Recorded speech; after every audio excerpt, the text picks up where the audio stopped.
Okay, this video series I'm going to call As the Pen Turns. If you're interested in getting into pen turning ornaments, stuff like that that takes a MIDI lathe, I would recommend this. I'm going to go through this, and then I'm going to go through the other tools that I use and have to turn pens and different types of decorations. So we're going to get this kicked off, and I'll show you how it all is. So this is a Delta. It's a 1 horsepower. It's variable speed right here. And then it has 3 speed levels. On this, if you look here, you can see that it tells you what the speeds for each, as you do the pulleys, adjust the pulleys. What's real nice with this is it has a lever here. And so if you take this lever and you pull it, it loosens the belt. You can see it get loose there, and then it tightens it up. And so it makes it real easy to change the belt.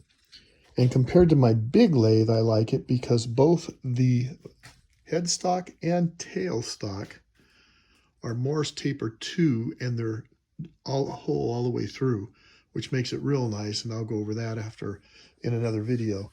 But what's nice with this one also, and sorry I'm shaking all over the place here, is when you have something back here in the Morse Taper here, sometimes these things are hard to get out, and it is open, I can punch it out. But what's nice with this one, as I turn this, I don't know if you'll be able to see it, back in, it will automatically disengage whatever's in that Morse Taper. So hopefully you can see this here. You can see it, and it makes it real easy then. Boom, comes right out. So anything that's in there, you don't have to fight with it. You don't have to knock it out with a punch. It'll just come right out. So this is a Delta. It's a 46-460 variable speed with 3 speed ranges. I've been using this now quite a bit since I got it, and I'm enjoying it. So that's one of the first things that you'll kind of need to start turning pins is some type of a mini or MIDI lathe. My wife bought this for me for Christmas. My other lathe, which is a bigger one, had some parts I need to order, and they weren't coming, so she wound up getting me this.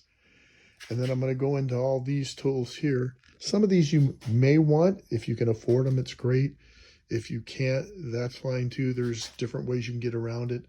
One thing is if you're going to turn pins, and this will be a blank right here, if you're going to turn pins, you'll need a way to cut this to size.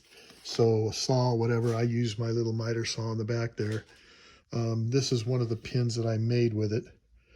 I can give you an idea. This is based off of a 308 caliber bullet, and it's a bolt action, so it's just like if you were using it.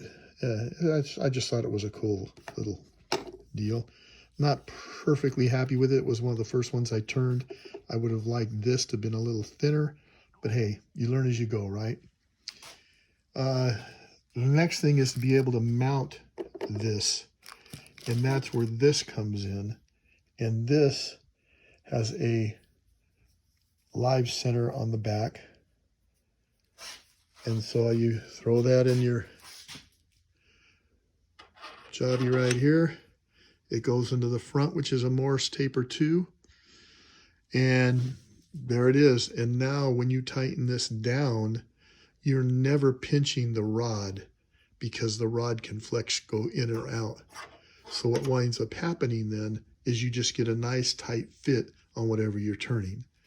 So that's one thing I wanted to make sure I had for sure. I've seen some of these mandrels that you have to screw a nut on, and people were saying, well, it bends the shaft. This, you'll never have to worry about that. So that's one of the first things that you'll need. The other things you may or may not have, like I said, I have another lathe, so I have a lot of shop tools. But what I found out in doing this is they're a little bit awkward when you're doing something small. So I did pick up a set of small lathe carbide chisels. They're nice. I like them. They work good. A good price. In here I have different grits of sanding, and it goes from 1,500 to 12,000. So this pin here has no coating on it.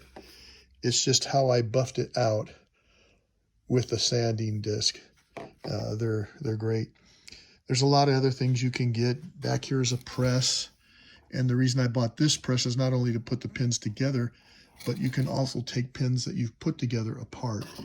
And then this is a vise, so you can center your blank, one of these, in it, and you can center drill it all the way through without having to worry about it wobbling or turning a different way or whatever. You can do it with a drill press, however you want to do it.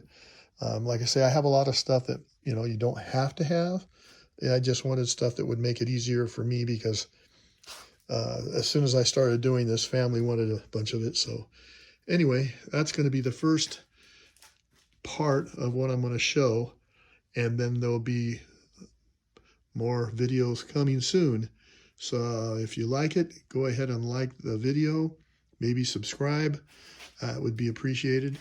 And then we'll get into an actual turning and go through each step of the way so you can kind of figure it out.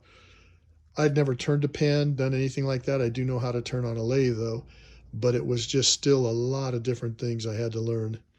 And so hopefully this will help you out. I recommend this lathe. If you don't like it, you know, or you already have one that'll work, use it. I just thought it was a little bit overkill to do a pen. And I'll show you this monster over here. And it's old, 67 years old. It's a Shopsmith. What's on the front of the shaft there is a speed reducer because Shopsmith on this age, the lowest RPM was like 750. And so when I do big pieces of wood and stuff, it just would wobble all over the place. So, but now this thing drops it down to about 100 RPM, which isn't too bad. So that's that. And the next installment of this will be me starting to cut down, insert these tubes here that go in the center of the blanks over here to make these pins. And as I go through the different ones, I want to try to go step by step. When I first started to do this and started looking at YouTube videos and stuff, people just show it being slapped on the lathe, this and that, not how to center anything, not how to do any of that stuff. You know, put an X here or X there. I want to be a little bit more detail. So if you're brand new to this, you'll have an idea of the way I did it. If it works for you, great. If it doesn't and you have a better way, hey, I'm open to it. So anyway, hope you guys enjoyed it. You guys take care, and I'll talk to you later.